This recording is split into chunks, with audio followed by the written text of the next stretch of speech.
Good evening, everybody. This is Mike Tedesco of Wrestleview.com. And Victoria Tedesco. Welcome to Post Raw number 85. Wow. Last night, it's so amazing. I totally forgot about it. It was the 85th episode.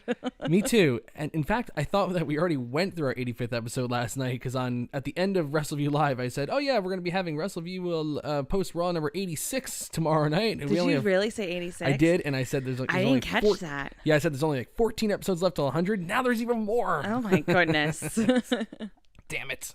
Anyway. Welcome to the show, everybody. Thanks for waiting for us. We were just trying out some new different settings for the show tonight. And we have a child. We have a child as well. But I am also getting a brand new computer next week, so should start seeing the quality of the show going up even more, which excites me to no end. Yeah. So we have a Raw to talk about tonight. It's a big Raw to talk about, yeah. A lot of stuff going on. This is the first Raw since they made the big creative switch from Paul Heyman to Bruce Pritchard. And poor Brucey has to cover or write for 5 hours of television per week.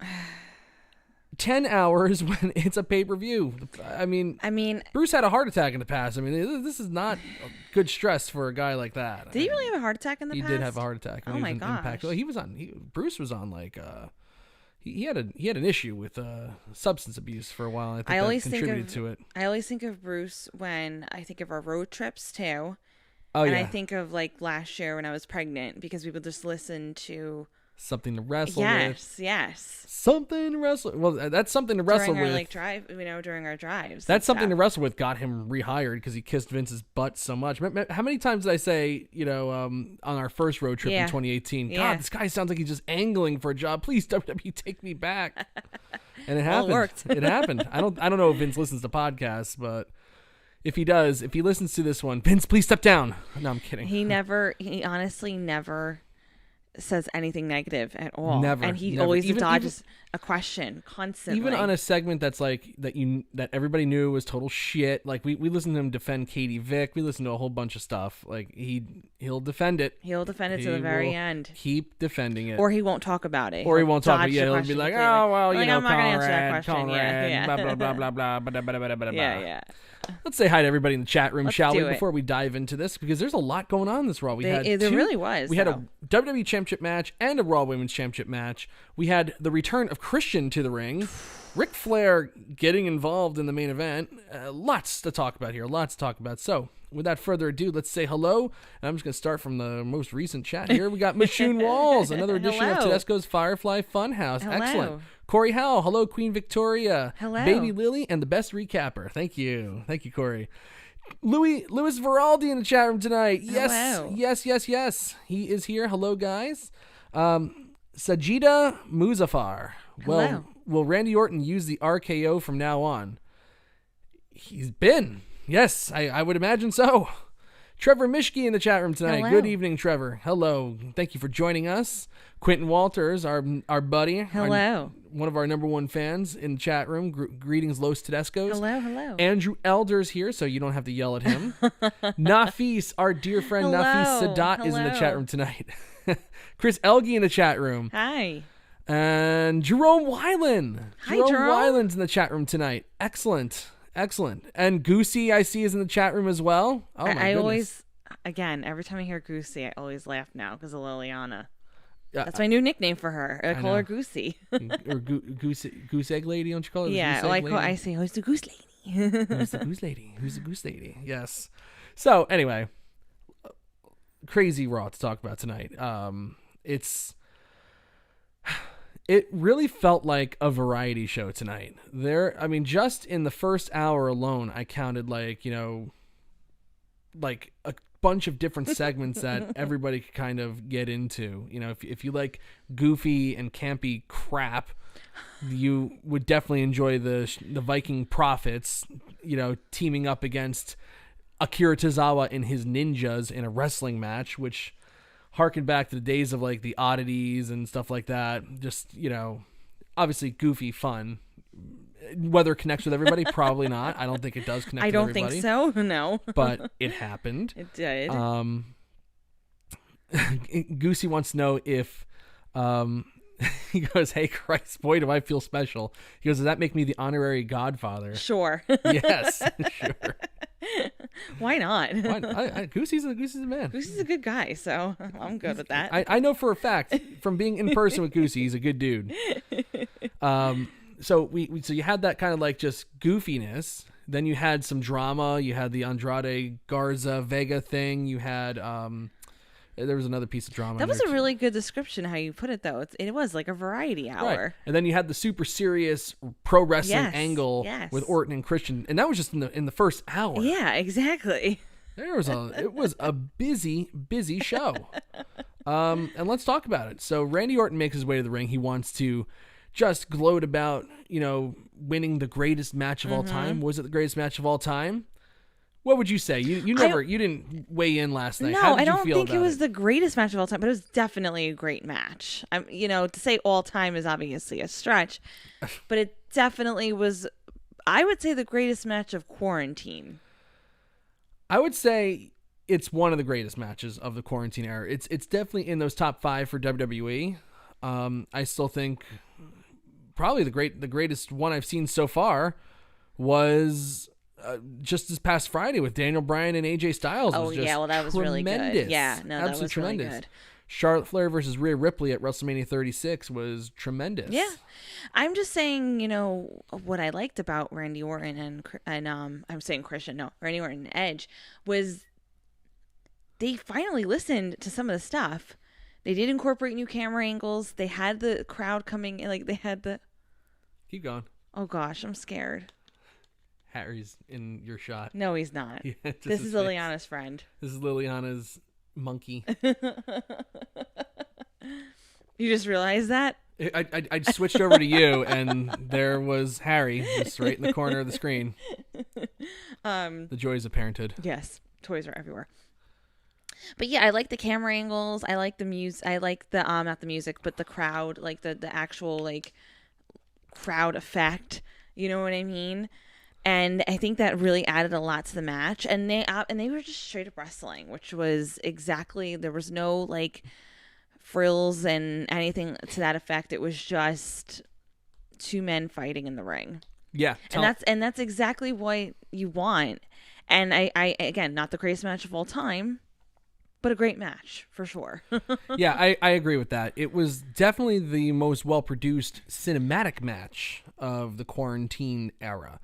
Now, I'm not counting the Boneyard match and obviously the Firefly Funhouse in there. I can barely count Money in the Bank, because it was so cinematic. But I mean, like in terms of like, they haven't done a cinematic spectacle in the wrestling ring yet. Yes. So this was pretty damn good. This was special. Yeah, it was something good. I like that they incorporated, using Howard Finkel's old ring announcements. I like the Charles Robinson, the bow tie. I liked some of the camera angles. Some of them were goofy. Some of them were really good.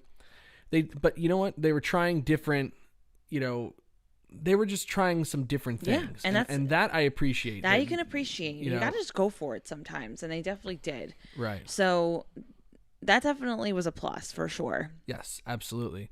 So Orton's out there. He was gloating about winning this match and says that he's the greatest wrestler of all time and he doesn't need a WWE title to prove it. He thanks Edge for helping him find the fire in his gut and helped him remember what it's like to be the legend killer. Now, Edge did tear his tricep, and WWE did confirm tonight that he did have surgery to repair his tricep. Wow. And Orton says that Edge is probably in a godforsaken hospital on an operating table while a team of doctors try to surgically reattach that muscle to the bone.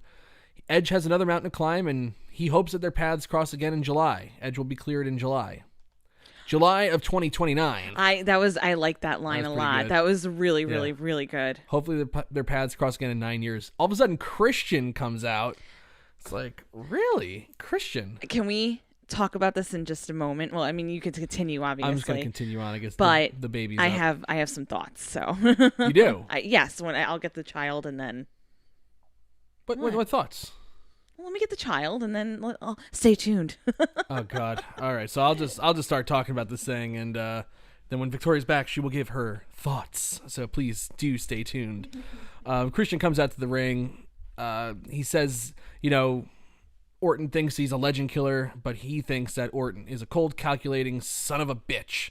Orton laughs and says that Christian is just jealous of Edge, and this wrestling, just like Edge, wrestling was taken from Christian before he was ready to say goodbye. He's not medically clear to compete, so if he wants a fight tonight, they can have an unsanctioned match. There's a way around the retirement. If you want to have an unsanctioned match, please go for it. And somewhere Daniel Bryan's like, well, gee, if I could have just had unsanctioned matches, I would have just done that instead of going through all those doctor appointments through the years, and every match would just be unsanctioned. He can never win a title again, but he could at least still wrestle. Christian thinks about it. Orton says that the offer will expire by the end of the night, and if he doesn't accept it, it will prove what everyone knows: Christian is nothing more than a coward. And I was like, good Lord, like, did Christian get the Daniel Bryan treatment here where he keeps, he kept trying to get cleared, and finally he found a doctor that said, yeah, you're good to go, and WWE kicked their heels for a little bit. Is he cleared? That's the big question right now. Because in the main event, he didn't do much in the main event. There wasn't really much to do, but he did take a punt kick to the head. So I'm figuring if they gave the punt to the head,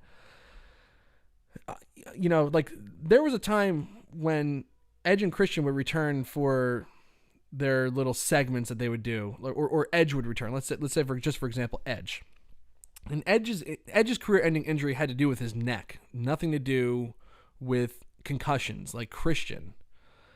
I remember there was a segment with Seth Rollins, and I think J&J Security was there, maybe Triple H as well. They somehow, they tackled Edge. So they very carefully tackled Edge to the ground, and they were pretending like they were going to stomp him, but like really, like they were just really delicately handling him. I mean, this was just a neck injury. They wouldn't even, they were touching him with kid gloves. There was no bumping whatsoever. They were afraid to come anywhere near Edge. All of a sudden, he got that second neck surgery. He's good to go. He's cleared to compete. Christian has concussions, that's why his career ended was because of these damn concussions. I mean, to even tease a punt kick, where, slight miscalculation. Now, Randy Orton's a damn pro. He's a real pro. He is one of the greatest of all time. I will say that he is, or at least of this era, of the last 20 years, he's one of the best. You can't argue against that. Randy Orton has longevity, staying power. He hasn't really lost any steam. He's been on top since 2002, 2003. He's great. But still, just a slight miscalculation, you're kicking this guy full force in the head, and a guy with a history of concussions that ended his career. So he's probably been cleared, and I'm wondering if Christian versus Orton, because Edge now has the tricep injury, you would think that they would want to do Orton versus Edge one more time at SummerSlam in like the rubber match, but maybe Christian sits out through Extreme Rules, comes back next night, and it's Christian versus Orton at SummerSlam, in lieu of, I'm just wondering, but I think that would be a really neat idea. Well, I guess because Victoria is, tending to the baby right now, and she has thoughts on this, I'll continue talking about this. So I'll skip to the main event real quick, which is an unsanctioned match with Randy Orton and Christian. Wow. Shut up over there. Darn Raw General Manager, anonymous Raw General Manager. So don't worry, Corey Howell, that Ikonics rant is coming up because I just can't believe it. I just cannot believe that this is still happening. Christian did accept the challenge, obviously. Ric Flair tried to talk him out of it. Big Show tried to talk him out of it to no avail. Ric Flair was there tonight in person, and I have my thoughts on that. I'll be giving those momentarily as well. But we get to the main event. Christian makes his entrance. Orton makes his entrance. They're doing the announcements in the ring. Ric Flair all of a sudden makes his way to the ring and is trying to say, Christian, get out of the ring. No one's going to think less of you. Just think about it. No, the dressing room, no one's going to lose respect for you. And tells Orton to take it easy on him. Christian says he has to do this and blows through. Ric Flair goes to leave the ring, but then he returns and gives Christian the old low blow. I was like, wow. Ric Flair getting involved. Orton takes Christian down and hits him with the punt and picks up the win. And Orton did some tremendous acting in this. He carefully turned Christian over. He looked like he just couldn't believe what he just did. That, again, the IED that he had, that they diagnosed him with years and years ago, the IED, came back and in force, and he did something that he didn't want to do, and kicked Christian's head off. And he pinned him, and he was like, why did you do this? This is your fault. This is your fault. He kept talking to him throughout the whole entire thing, just like he did to Edge last night. It was super entertaining. But, here's what you want when you finish a wrestling show. You want to give people, like, what's going on? You want to get people talking. You want them to say, like, I got to tune in to Raw next week to see what the heck is going on, especially with, like, Ric Flair getting involved. Is Ric Flair going to be managing Randy Orton now? Like, what was the purpose of Ric Flair's involvement? Is this like a mini evolution, reformation? Like, what is the deal? Is the Legend Killer going to be managed by one of the biggest legends of all time? Time will tell. But it was pretty, a lot of questions out of that. Now, 71-year-old Ric Flair being there during pandemic, the pandemic, yes, it's, say what you want. I think some states are reopening a little too quickly. But if they are reopening, can we please open up barbershops in New Jersey, for God's sake? I just want to get a damn haircut. Like, we're opening up restaurants and all that stuff. Can we open up a damn barbershop? Please open up a barbershop. I need a haircut so badly. But, the virus isn't exactly over. Numbers are spiking in states, and Brazil, we just moved into number 2 in the world. It's still a global pandemic, and it's still not under control. The summer is going to help us out big time because the heat is a good disinfectant for COVID, but it's when it gets cold again. Will it follow the trend of the 1918 flu pandemic, where it was strong in the winter and spring, went away for the summer, everybody put their guard down, and then in the fall and winter of 1918, it wiped out a good portion of the world's population. Ric Flair coming to the Performance Center, just in and of itself, with everything I just told you, is a little questionable, right? A little questionable. Just came out before I was coming on the air, and I have the story already starting to be written. One of the people in the audience, one of the Performance Center trainees that they have in the audience, making noise, nightly on these shows, tested positive for COVID-19 on Tuesday. And out of an abundance of caution, WWE says that they have given everybody a COVID-19 test, but they still plan on doing their television programming, without a stop in the schedule. That's fine. That's their choice. They can do that. Florida is obviously one of those states that is reopened, but obviously, numbers are still there. But to bring Ric Flair at 71 years old, when just a few years ago, Ric Flair was hanging on for dear life to stay alive with a heart condition, that's a little negligent to me. That is a little negligent. Now, I'm excited. The fan in me is super excited to see Ric Flair there and doing the Ric Flair stuff, low blows and being the dirtiest player in the game, and the questions of him possibly coming back. But, why with a positive test on Tuesday, could we have just held off on Ric Flair for another week or whatever? Yeah, I get that it would blow up this storyline with Randy Orton if they need him there for it, but damn, it just doesn't. It didn't feel right. It didn't feel right to me to have him come out there. So that's what I have to say about that. I mean, that is still some pretty big news that there was someone that tested positive for COVID. Obviously, they keep everybody in that crowd 6 feet apart, but it's a little off to me. I'd love to hear the chat's thoughts on that as well. Andrew Elder saying that I did not know this. Jerry Lawler is still making trips to the Performance Center even without being used. That's actually really weird. Why would he do that? I guess maybe just in case Samoa Joe just gets cleared and they bring him back. I don't know. That's an odd thing to do. Wow, that's crazy. So Jerry Lawler is still going out, according to Andrew Elder. I'd love to check that out.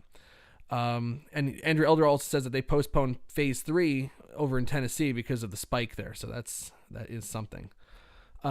Yeah, so that's what happened in the main event with Christian. So I'd love to see Christian versus Randy Orton at SummerSlam. I love that they brought back, like there's so much about Christian, because he was like, he wasn't considered as big as Edge that, like I kind of forgot about. Like when he started saying the one more match thing, I was like, oh yeah, that was Christian's thing back then. Like a couple years ago when he lost the world title to Randy Orton, he kept asking for one more match.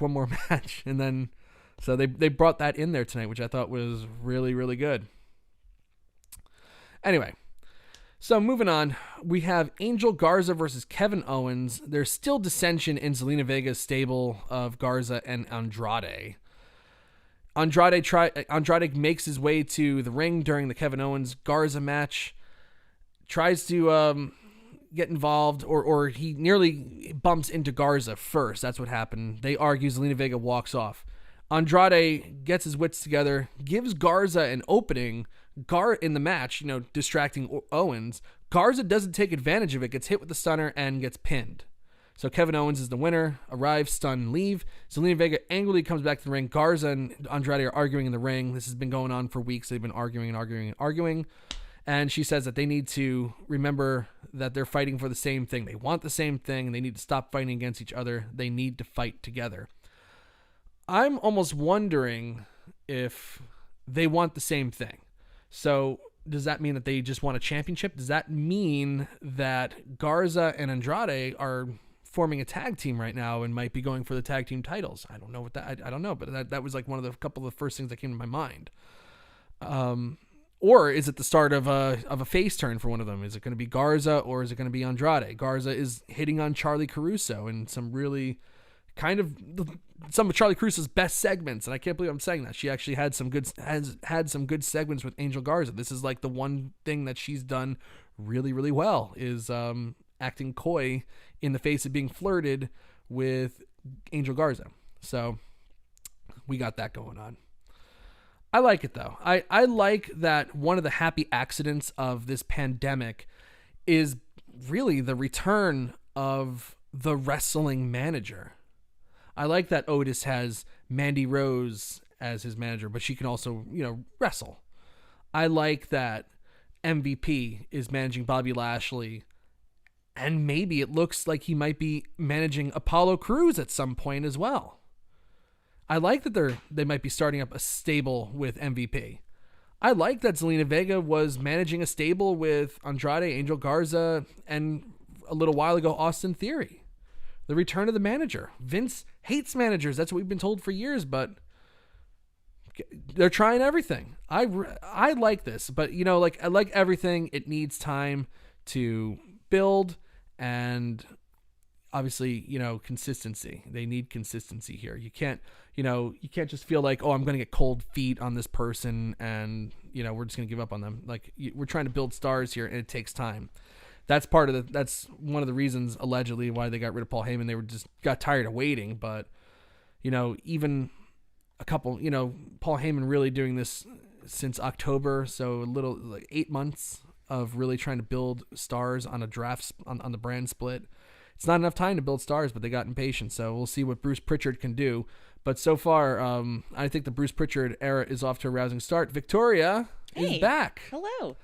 So you had thoughts on Christian. I just finished talking about Owens and Garza and that whole thing. But I talked about the opening segment and Christian versus Orton in the main event with Ric Flair getting involved. What are your thoughts on the Christian thing? What I found kind of ironic is that when they had their feud in 2011, I absolutely hated it. Like, I hated everything about it. I thought it was one of the worst feuds of the Orton and Christian of that year. Yeah. Wow. I thought I didn't really enjoy it at all.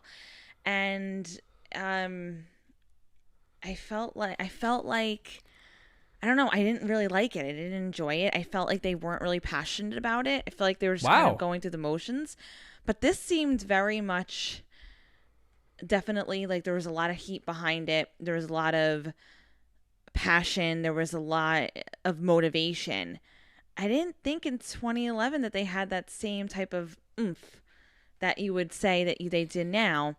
And maybe that's because Edge is involved.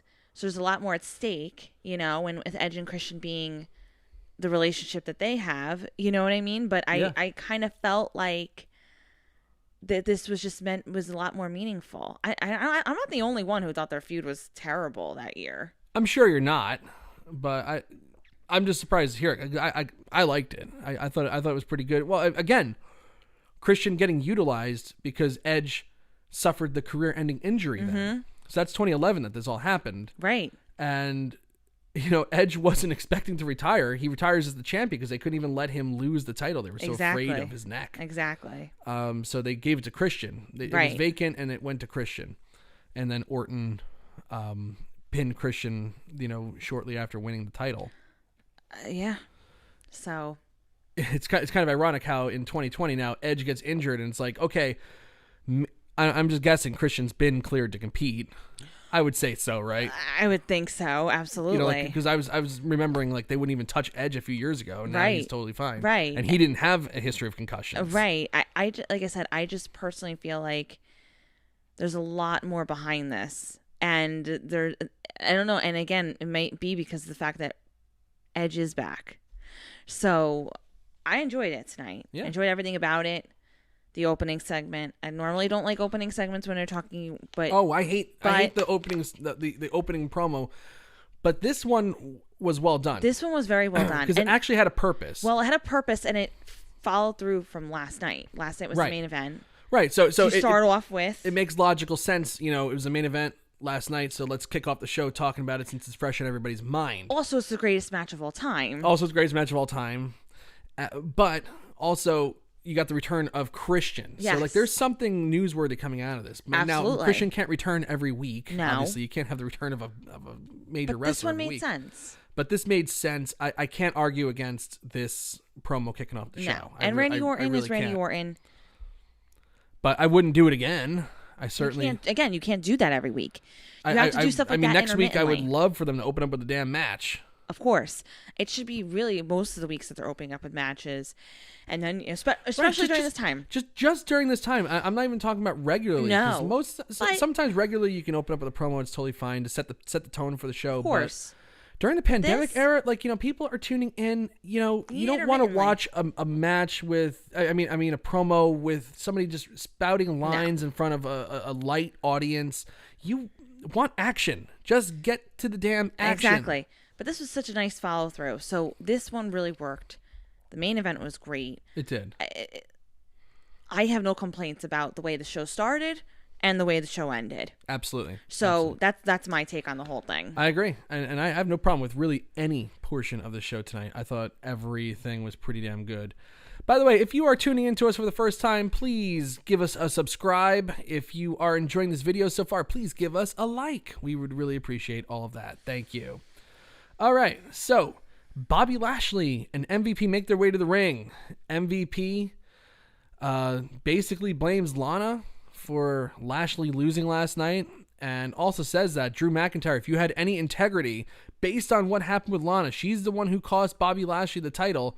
If you had any integrity, you'd have given Lashley a rematch on the spot. Instead, you're hiding behind another man's wife.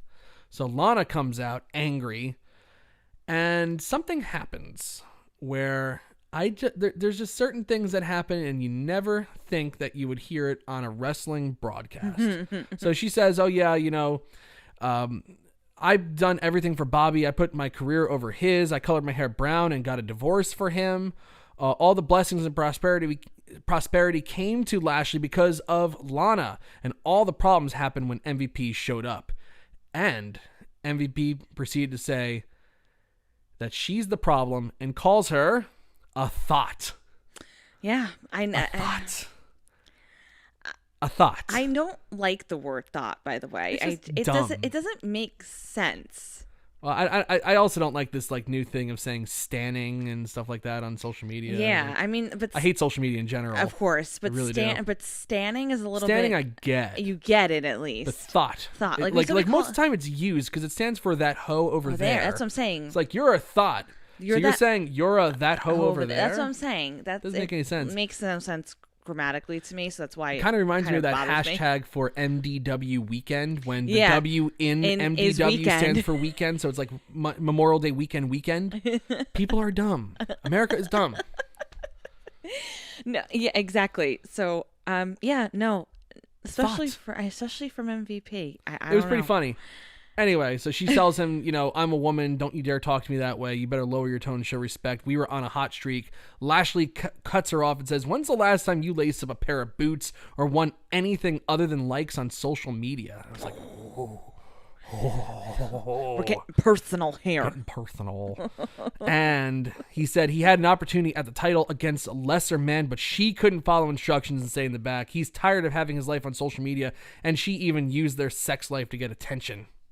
Lana says if she wanted to broadcast her sex lives and get famous, she'd have slept with someone famous. Maybe she should have slept with Drew. Oh, Kim K. And reference. Lashley just says, I want a divorce, and walks off. Lana looks stunned. Lana's second divorce in 6 months or something like Poor that. thing. Man, Or her 8 life, months or whatever her it is. life is spiraling. It's pretty bad. By the way, she is very. She had speaking of social media, she had Rusev in her TikTok the other day. So Oh, good. They're still together. That's really nice. in the wipe it down challenge, she was doing the wipe, and then when she wiped Oh, it my down, it was Rusev, and he's like this in the video. It's actually pretty funny. So if you're on TikTok, take a look. You know what would have been amazing is if they actually, like, at the end of the wipe it challenge, if they had, like, the final wipe was Bobby Lashley. Yeah, yeah, it was Rusev and then Bobby Lashley. Yeah. If you don't know the wipe it down challenge, it's a thing on Sorry, TikTok. but I hate TikTok. I don't have the app. She shows me all the videos, but they have all these stupid challenges. Some of them are funny. Some of them are really cruel.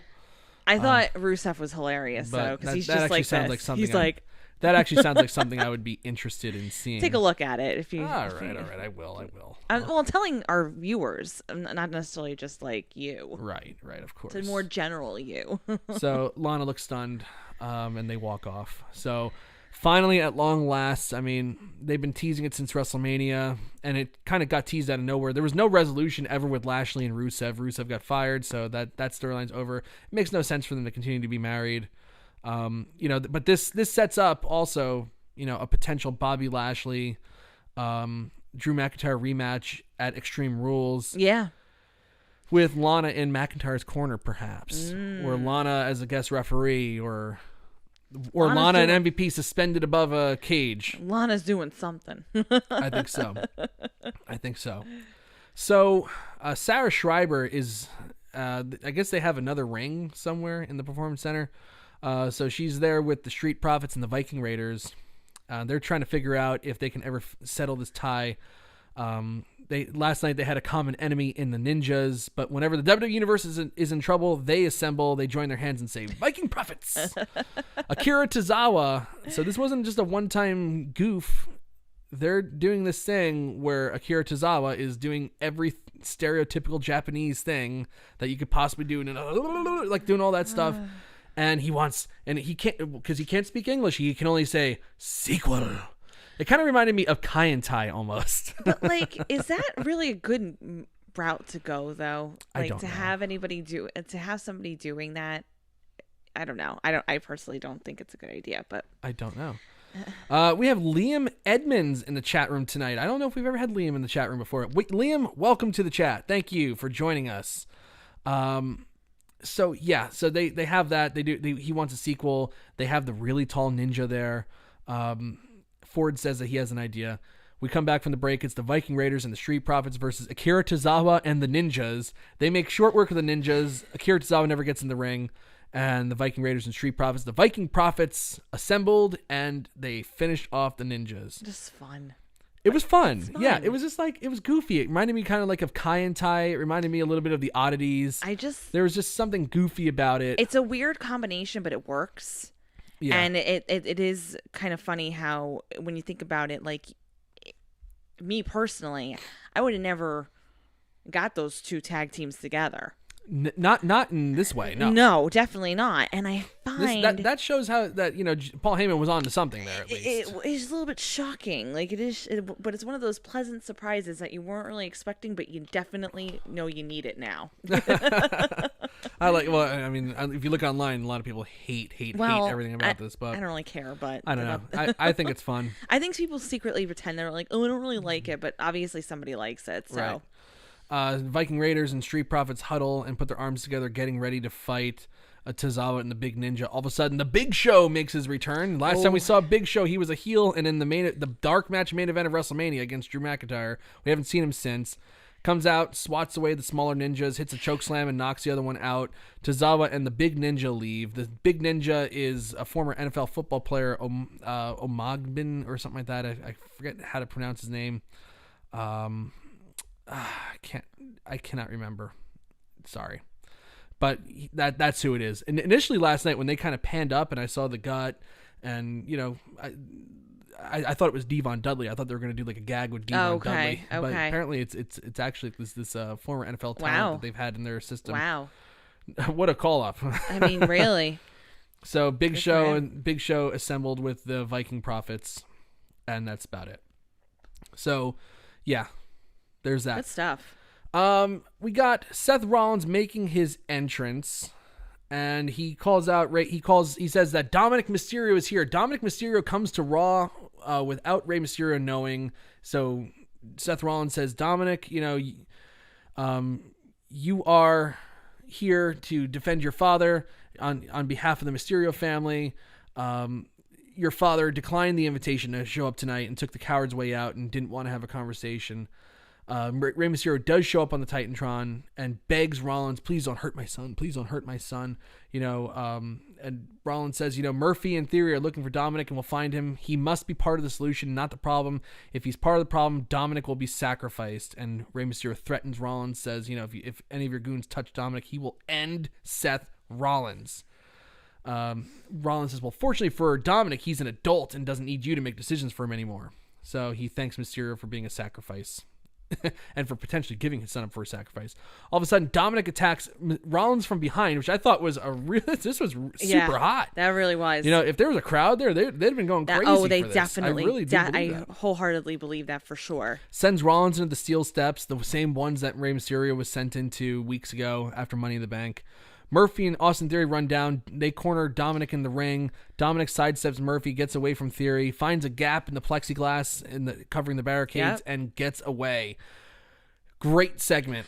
Really great segment. And honestly, it feels like Rey Mysterio is coming back next week. I really feel like there might be Mysterio and Dominik versus Rollins and either Murphy or Theory at Extreme Rules. I could definitely see that happening. What was nice about this, too, is the fact that, with Rollins, I know you're not a big fan of the whole, of his whole character, but I actually find, again, I personally really like it. He had a touch of the Messiah, but it was more so like a balance between like Messiah and just like regular heel, but it worked. He wasn't like over the top with it. He just really came out there and focused on Dominik, Mysterio, whatever, but he wasn't doing all the other stuff with the shtick. So that really, really worked for me and this whole feud. So, and I'm actually excited about it. I didn't know how I felt about Mysterio having a matchup with Rollins in the future, but this is kind of cool.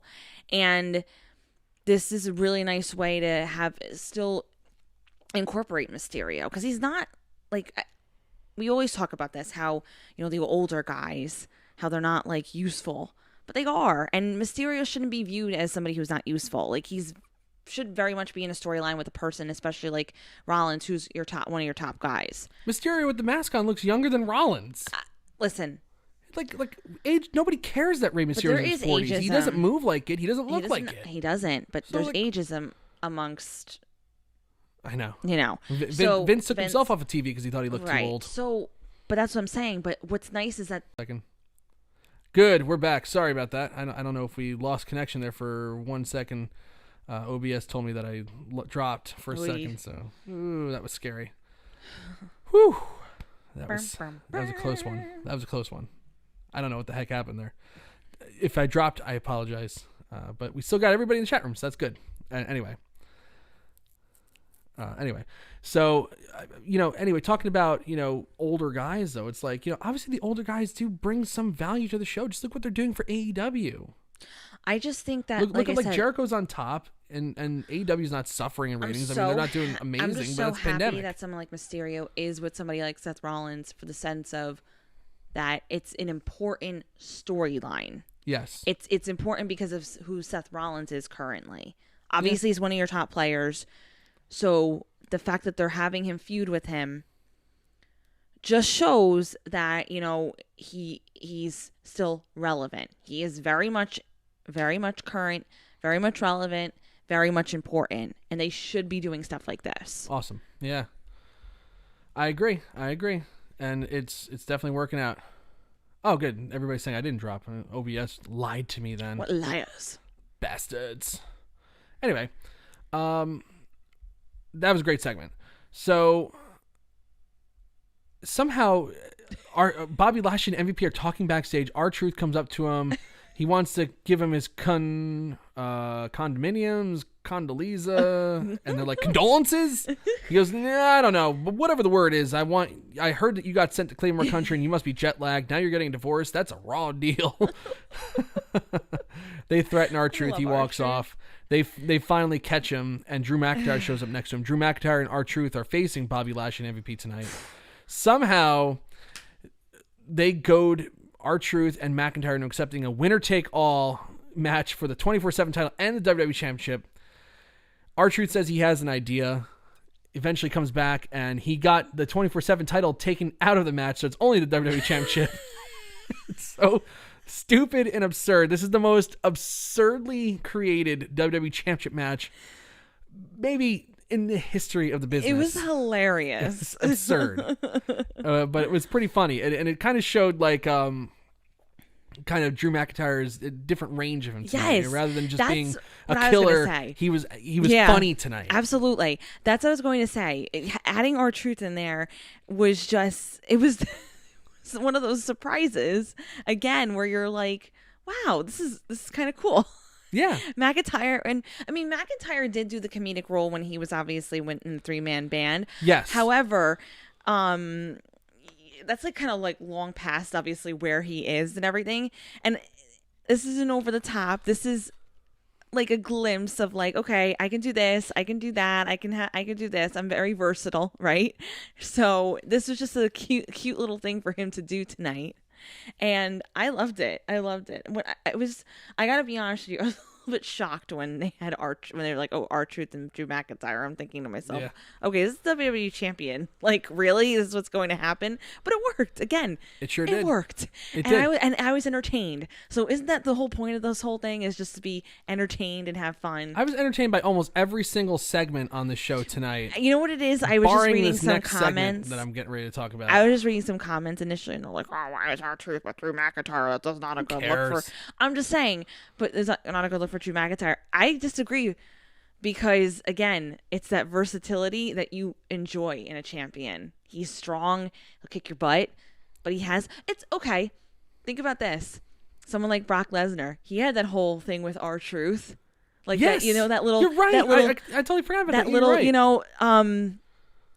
interaction he had, and then he gave him the F5. So, come on. Like, it definitely brings... I really thought Lesnar was becoming the 24/7 champion. And Lesnar was, you know, doing like the whole... Come on. Like, it works. Yeah. So, there's...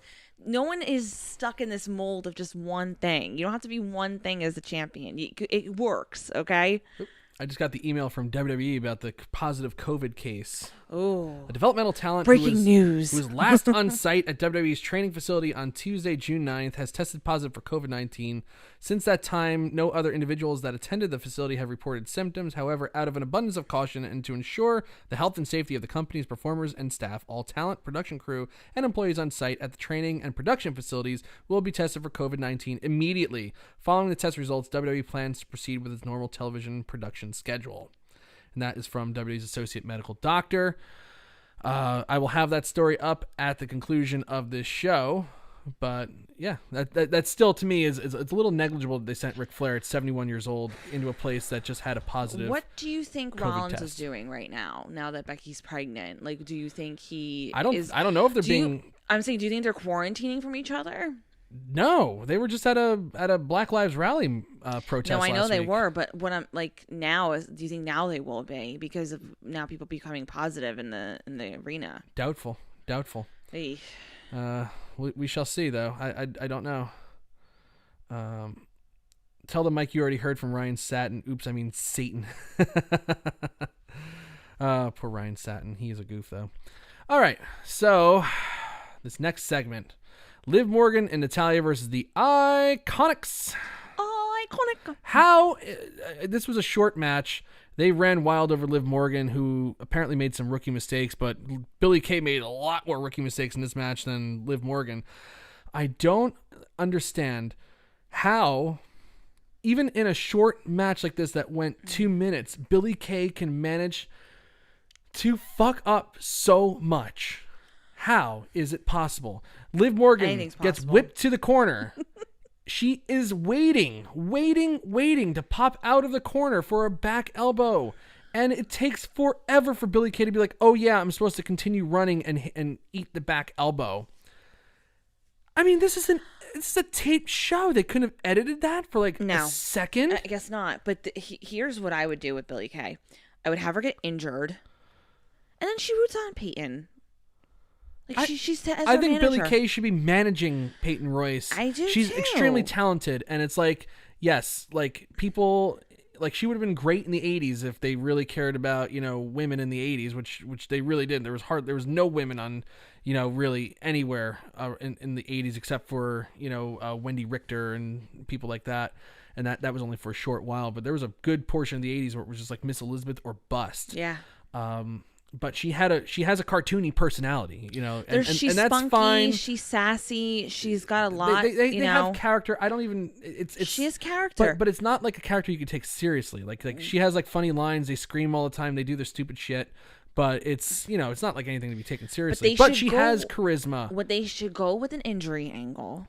She gets injured, and then she is just managing, and then she's not injured anymore, but then she's like, hey, you know what? I just kind of like doing this.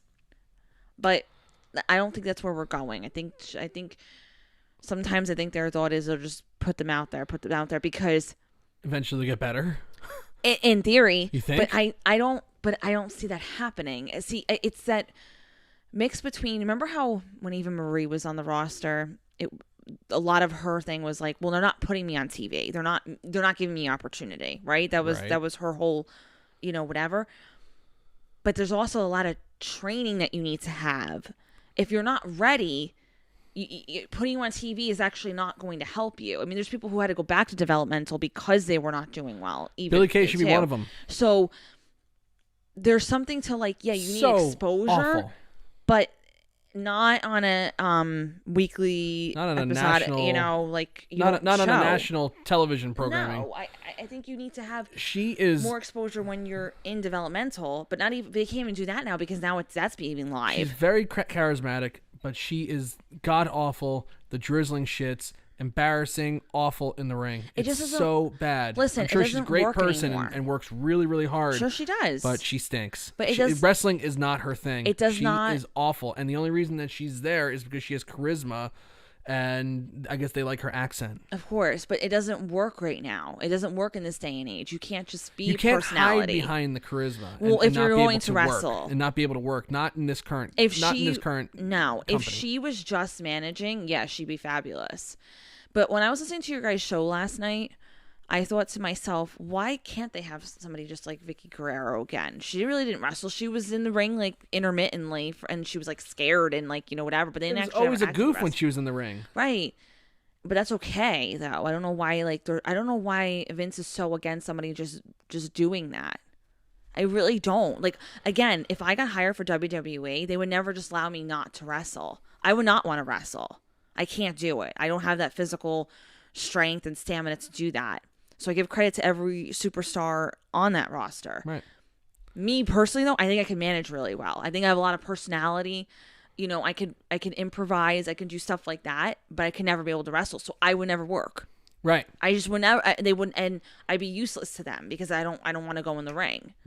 But they should have people who just want to be managing people. She stinks. Corey House says, I remember Mike's rant about Dana Brooke. Yeah. Dana Brooke and frickin' Billie Kay should form a team and go the way of the dodo. They're horrible. But damn. Andrew Elder's trying to get me on the couch tonight. Victoria may have heard somebody dissing The Miz last night. You know that was a bad match. Don't even try to pretend.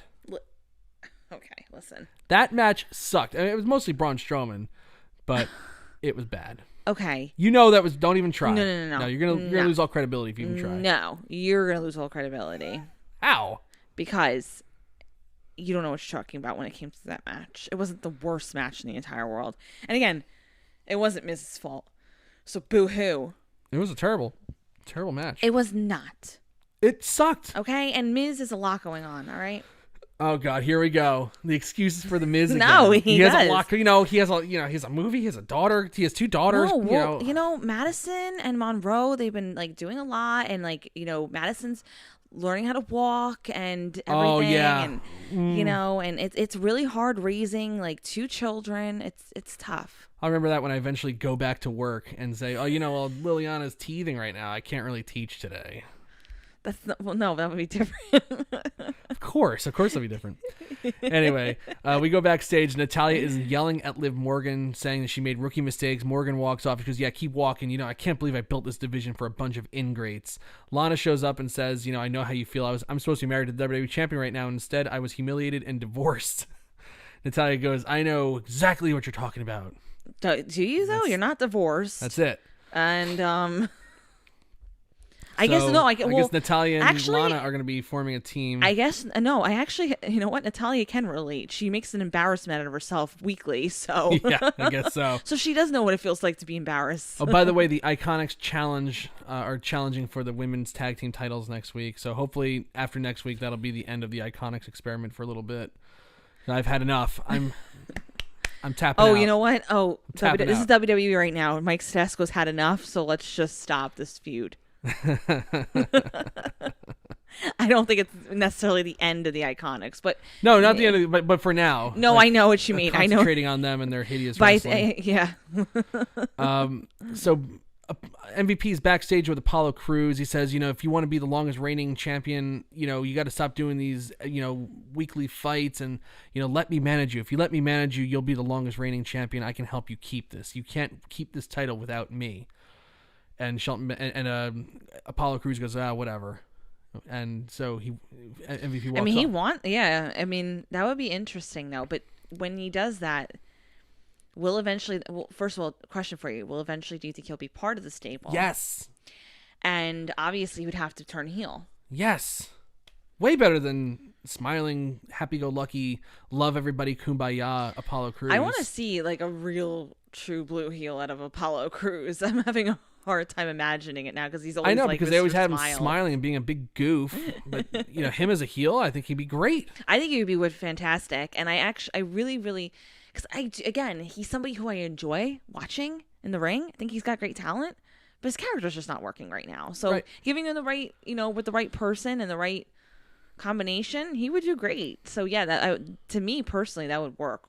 Yeah, very much so. Very well. So Apollo Crews faces Shelton Benjamin. They have a quick match. Benjamin tries to roll him up with his feet on the ropes, but the referee catches him. Then Apollo Crews rolls Benjamin up and grabs the ropes for leverage to pick up the pin. So Apollo Crews cheats to win. Yes, they did the whole turnabout is fair play.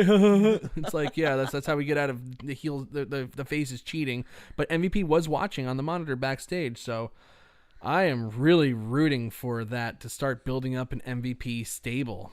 Maybe, I love that. I think that'd be tremendous. Well, you know what I really like about it is that you were saying it for like so long. I've been saying it forever. Yeah. Yeah. So that's what I really enjoy about it. It's the way to go. It's Mike Tedesco's thoughts brain going droppings. out there. My brain droppings. But yeah, it just makes damn sense.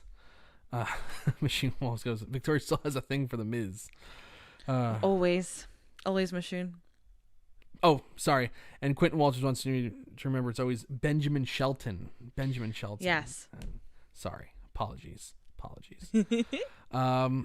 So we got I'm trying to see what's the next thing because they had a bunch of stupid stuff going on here. Asuka shouts in Japanese. Okay, so we do have the WWE Championship tag team match now with Bobby Lashley and MVP taking on R-Truth and Drew McIntyre. Only Drew McIntyre's WWE Championship is on the line.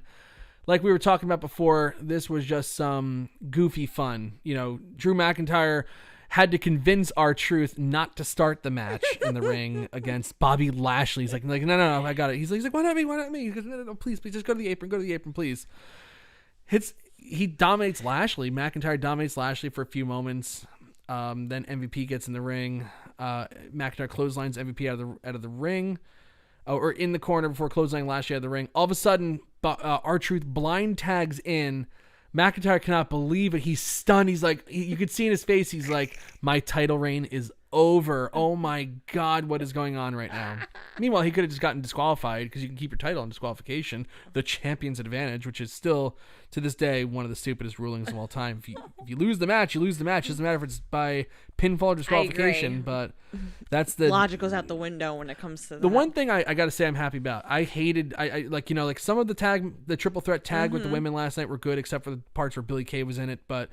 I like that they're finally freaking using 3 people in the ring when it's a multi-person tag team match. No, or multi-team tag match. I 100% agree with that. That is... Like, why would you ever, I don't care if my arm was broken, I'm not tagging in the opposing member. No. Kidding me? Absolutely not. It never made sense to me. It was like, oh, fatal 4-way, and it's like 2 people are in the ring. I'm like, excuse me, where's the other 2 people? Right. Like...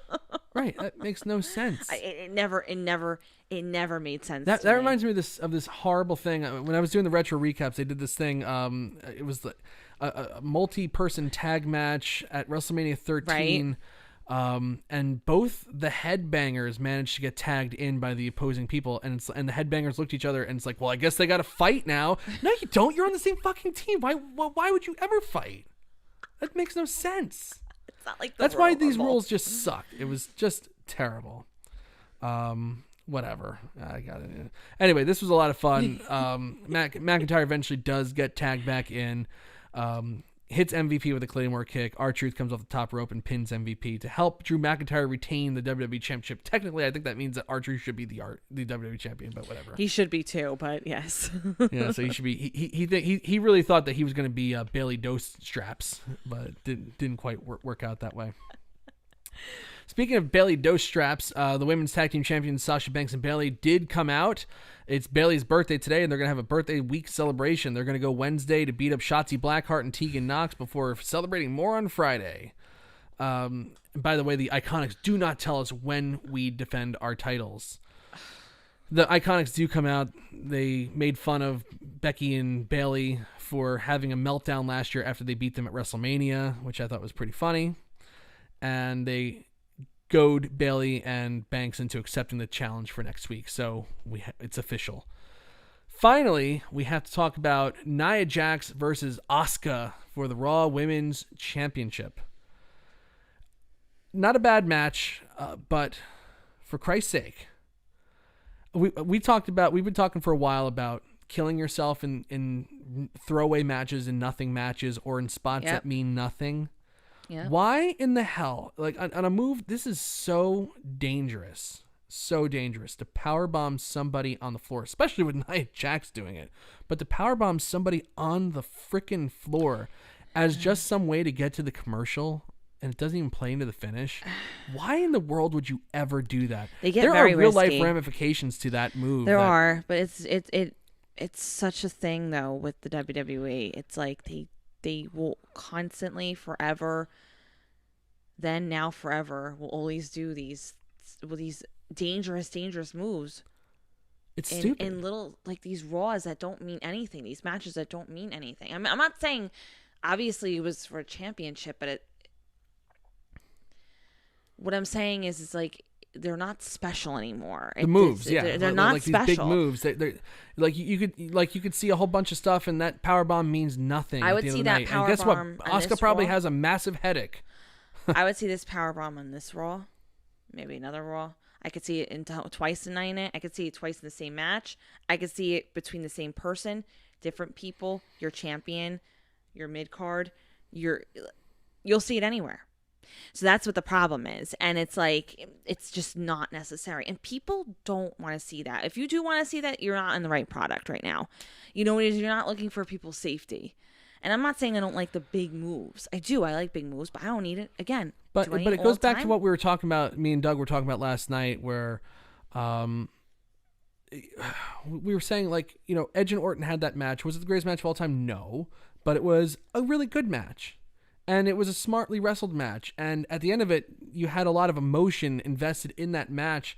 And it had nothing to do with how many suicide dives they did. Nothing to do with how many dives they did. It had to do with the story being told in the ring. Yes. And if you have to rely on the smoke and mirrors, if you have to rely on smoke and mirrors, which they're not really smoke and mirrors, it's like they're killing themselves doing these dives. Okay. To try to hide the fact that no one knows how to tell a story in the ring or is incapable. Like, Asuka is a great performer. But and Nia Jax most assuredly is not a great performer, so they have to rely on these smoke and mirror things to hide the weaknesses in the match. And this was a fine match, but the powerbomb played nothing into the finish. You're not fooling anybody, though. At all. You know what it is. It just weakens the product. That's basically the point that I'm trying to make here. It kills wrestling when you just do all these moves and nothing means anything. Well, you know what? You want to try to make every single move mean something.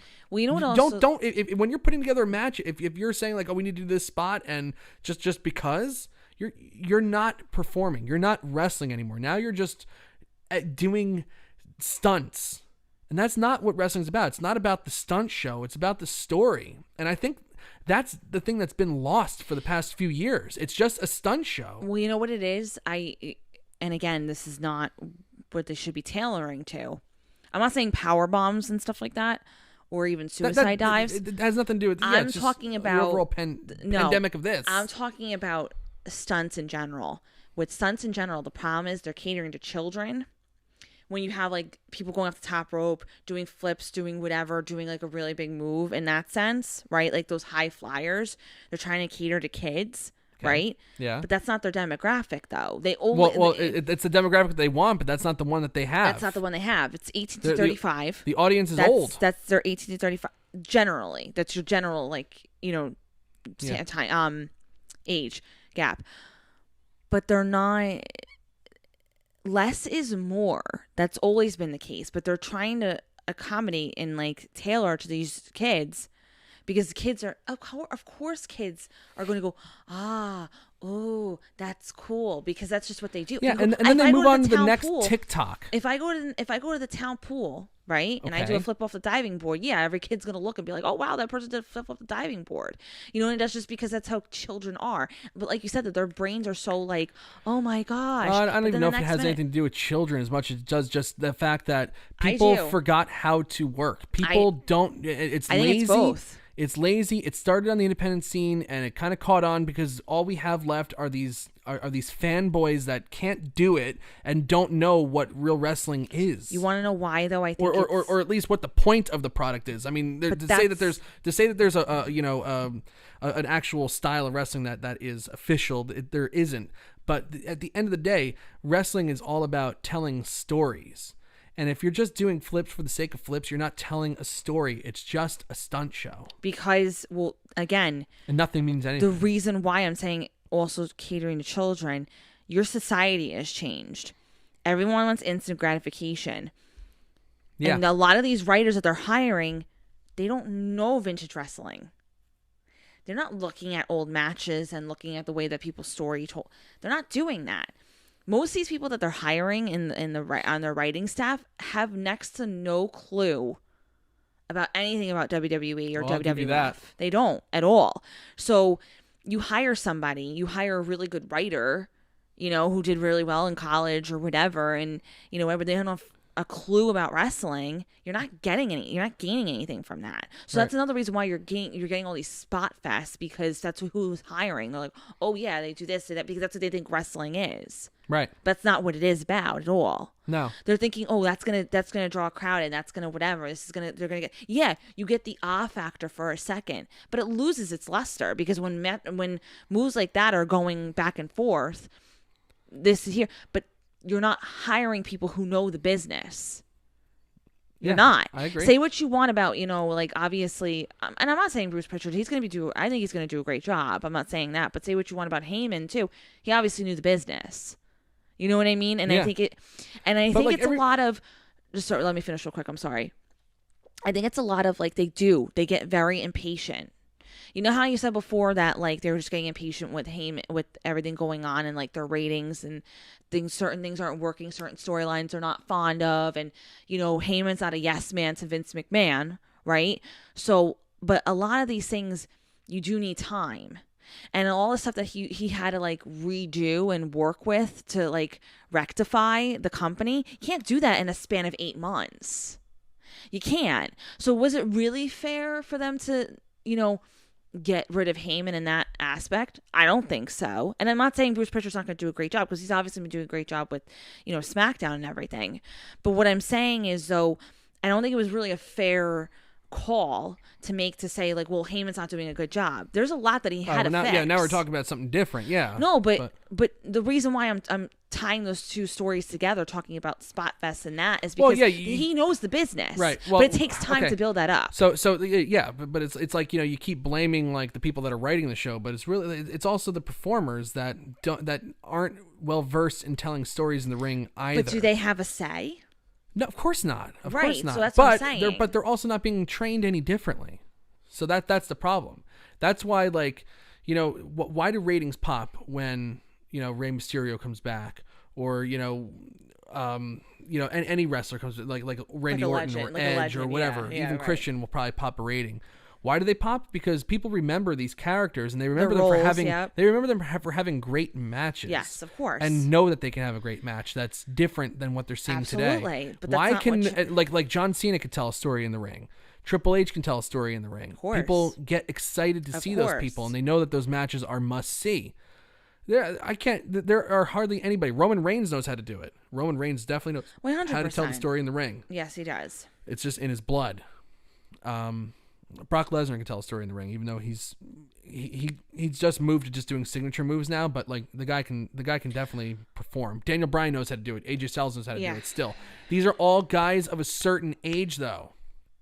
And when this current crew of AJ Styles and Daniel Bryan and Randy Orton and Edge, and when they all decide we're done in 5 years, maybe wrestling is going to be very, very scary. Well, it is, because think about it. I don't know. I wonder if they'll be able to re-sign those deals. Like Undertaker, people get so psyched for Undertaker as well, because he doesn't blow every one of his moves out in every single match. It's okay.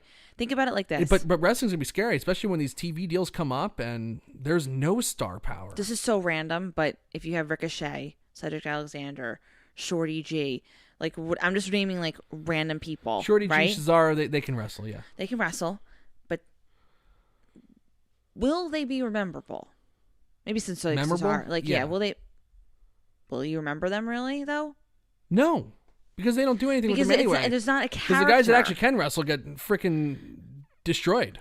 And the only reason I'm pointing out Ricochet is because it's like, what is his character? You know what I mean?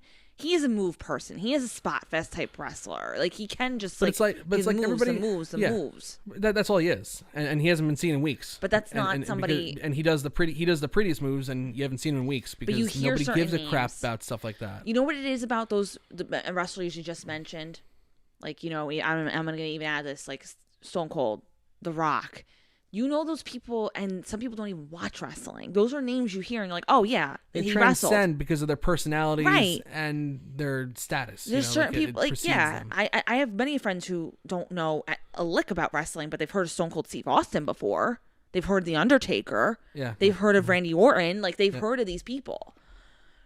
So, yeah, you're going to be in a lot of trouble in a few years if you don't start actually developing characters that work and are unique from each other. They're not going to be able to survive. I'll say that.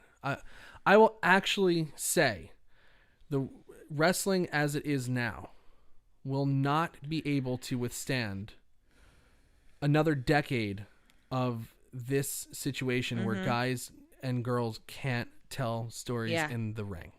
It be like the interest. Obviously, you look at the ratings, and everybody could say, "Oh, ratings are subjective," and there's a lot of problems with the ratings. But like, regardless, ratings are dropping in America every single time. Yeah, every week it's like a new low. And yeah, you can blame the pandemic for that. You absolutely can. Oh, 100%, it's a factor. They've been dropping, and the pandemic just made people realize, you know what? I don't need it. I don't need wrestling that much in my life anymore. I don't need to watch this every week. I'll tune in for WrestleMania just because of the name, but even that will eventually dry up. they can't continue on. They have to, like, the problem is they think that they're moving forward by like, okay, well, we're just doing all these amazing athletic spectacles. We're just going to do spectacle after spectacle, and everybody's going to love it.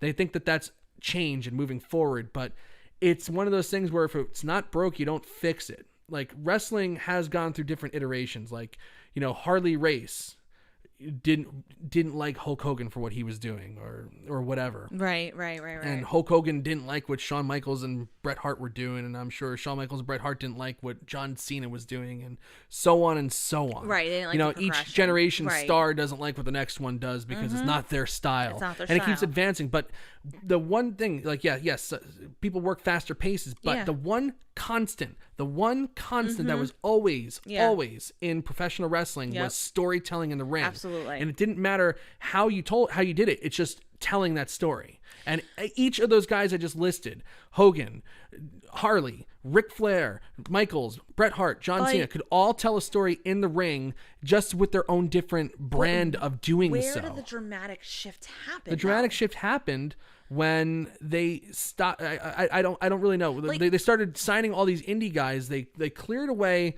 Basically, it happened, if you really think about every single great star like Steve Austin, Mick Foley, The Rock, Triple H, they all came through not just a developmental system where it's just, failed wrestlers like Matt Bloom, who was Albert, and, a couple other people there as well. But they weren't just being trained by 3 people. Not the entire roster wasn't trained by 3 people. Really put a damper you go to Mexico, you learn what gets over in Mexico. You go over to Europe and learn what gets over in Europe. You go over to Japan and learn what gets over in Japan. That's where it all stopped, and then stopping in Texas and learning what gets over there, and stopping in the Carolinas and learning what gets over there. Now, granted, you can't have territories anymore, not with the way television is done now. There's no local television feeds anymore like there was in the 80s and stuff like that, but drying up on those territories and destroying them and destroying other wrestling companies, and really the death of WCW. A question for you though, hurt. Because and it's going to continue to bite them in the butt, because there's no one sitting in the car with legends anymore, talking about like, like there was a great story Steve Austin told on his podcast one time where he was the writing partner with Paul Orndorff, Mr. Wonderful, and Orndorff was teaching Steve Austin, and Steve Austin says, there was something that you did in your match tonight that I really, really liked. And Orndorff was like, let me think about what that was. And Orndorff started going through in his head every single move that he did in that match. Just going back and like, was it the drop kick? No. He goes, it was the headlock. He goes, yeah, the way you put the headlock on and just we're doing these things and the facials and this and that, you really made it seem special. Sitting in the car with a legend and learning the ins and outs of it. That's another thing that's missing yet, because the legends got older and these people started coming in thinking like, oh, well, we know everything about wrestling and this is our style and we don't need to listen to the legends anymore. And that's a huge mistake. Yeah. There's a lot of issues. There's a lot of nuanced issues that happened in this company through the years and in wrestling in general. Right. And it's like, yeah, like I love what AEW's doing. I think AEW's doing great, but like they're going to reach a plateau, and they might have already plateaued because their style caters solely to the fanboy that thinks that, oh, work rate and how many moves do we do? How many moves are they doing is going to means that the match is great, and it doesn't. It's still about telling stories in the damn ring, and that's the thing that's lost. Yeah. And I don't know how we got on this conversation, but wrestling in 10 years, it cannot survive with the way that it's going right now. It cannot survive everybody trying to do the Young Bucks style. Yeah. You have to learn how to get out of the stunt show mentality and start telling stories in the ring again. You can still do a stunt show as long as every move means something. Absolutely. Like you can't just be power bombing people on the floor like they did tonight just to get to a fucking commercial break. How this conversation started. That's how it started. You can't just powerbomb Asuka on the floor and it means nothing. It makes no sense. I agree. Why is like Asuka, like you get powerbombed on the floor like that, you're hurt. That's really hurts very, very badly. Why would you want to just do that as a throwaway spot? Why wouldn't you at least like, okay, well, I'm going to powerbomb to the fucking floor. Number one, I'm going to do it at pay-per-view, and it's going to mean something. It's going to end the match, and that's going to be a big angle. Well, Instead, it's a fucking transitional commercial. That's why wrestling is dying. That's why wrestling sucks. That's why nobody can create stars. I'm not yelling at you. I'm just getting intense right now because I'm just crazy. Okay, well, and that's another problem. Like, so we can talk about the problems all night, but that's another problem too. When you have a move that is supposed to be a finish, is supposed to knock somebody out, it's supposed to injure them, it's supposed to whatever, and then they get up and like, I'm cool, I'm good. That's an issue to me. That's a huge issue. That's an issue. We don't sell. We don't. It doesn't. There's no life altering moves that just that does just finish the match in 2 seconds, changes the game, does whatever. You don't have that anymore. Like you said, you have a power bomb, you have a commercial break. Well, there's another good story about, you know, speaking of things that, you know, just that should end matches, like all these shots in like the ring post, going headfirst in the ring post, like that should be used as like, you know, like, oh my God, like somebody got sent into the ring post. Now it's like a total nothing thing. That's what I'm saying. You know, like I'm not saying that JR is right all the time, but sometimes, you know, I'll catch like a clip of his podcast on YouTube, and he's talking about like, oh, well, you know, damn it, you know, they're throwing a 10 punch in the ring, and that spot died because, you know, it's like you finished the 10 punches and there's no DNA. Well, you know, somebody gets sent into a metal ring post and there's no DNA. Yeah, that is a problem, and that should be something that's used as a finish. And why are people smiling afterwards? Yeah, exactly. I remember hearing Pat Patterson talk about how he got chewed out by Ray Stevens for doing a shot into the ring post, and it wasn't the end of the match. Like. Yeah, well, now you would get chewed out for doing something like that. Now you get chewed out if, you know, and the fanboys on Twitter would just be like, oh, you know, oh my God, how could they do a fucking finish on a ring post shot? Now you get chewed out for, you know, even thinking that something like that could end a match. It's like ridiculous. Well, like they need to reprogram that's why they need to reprogram people. They need to reprogram their wrestlers. They need to retrain these people to teach them how to tell a damn story in the ring. Have to use the you need to retrain them.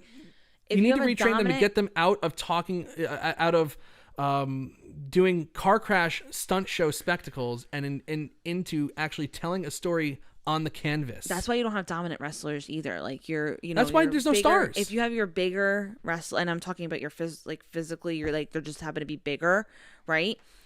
They're not having, most of the time they're in really long matches, which should not be the case, right? Yeah. Like Braun Strowman, she should never be in a match more than maybe 2 minutes. Agreed. And also too, there's no such thing as like the real true and blue squash match.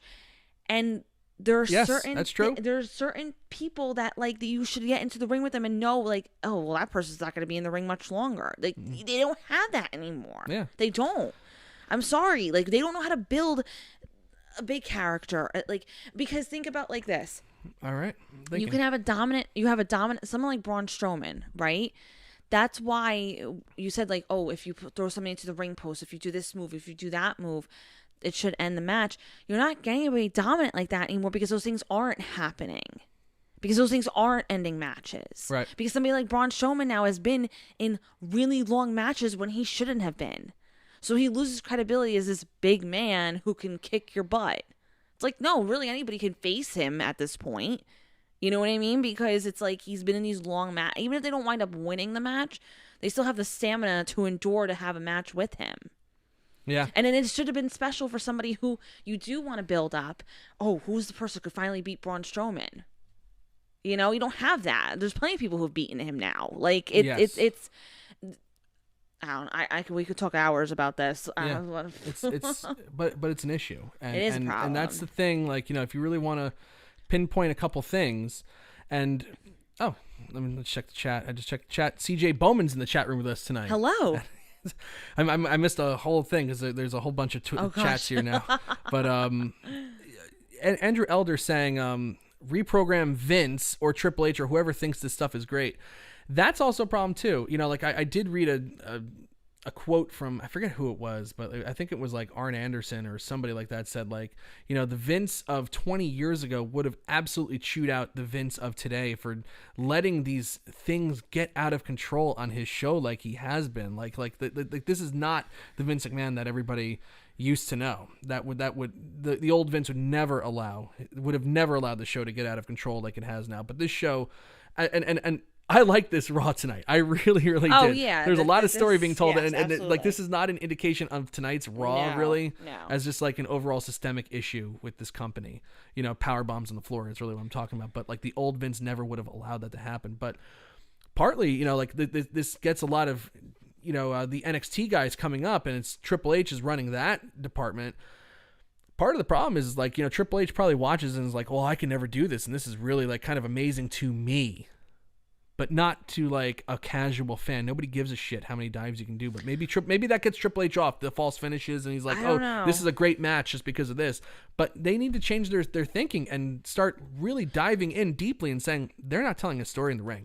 This was really cool. Adam Cole did a Panama Sunrise on the floor, and him and Johnny Gargano did 10,000 spots and suplexes on the floor, DDTs and this and that, and all these kickouts and this and that. That's cool to me.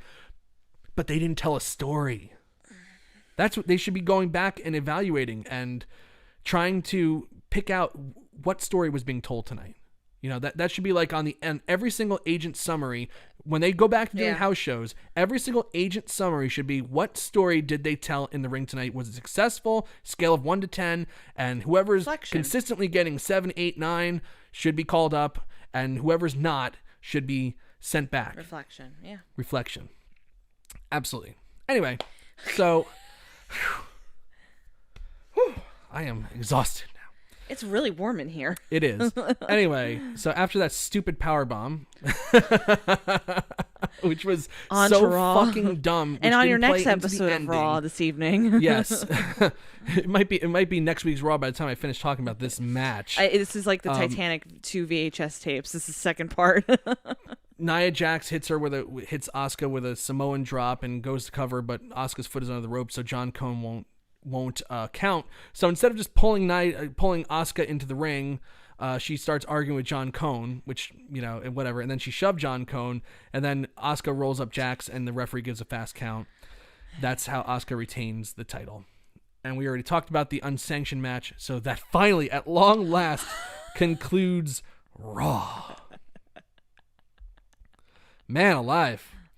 Now, Raw, looking at the Twitter poll, did get an 87% thumbs up from the people that watched so far, which is that's a great number. That's a great for number. Our Monday Night Raw. Oh, yeah, that's one of the best I've seen. I would like to know what everybody in the chat room thought about tonight's show. Do you give it a thumbs up or a thumbs down? Victoria, while we wait to hear from the chat, what do you give Raw tonight? I give it a thumbs up. I give it a solid thumbs up, too. There's no hesitation.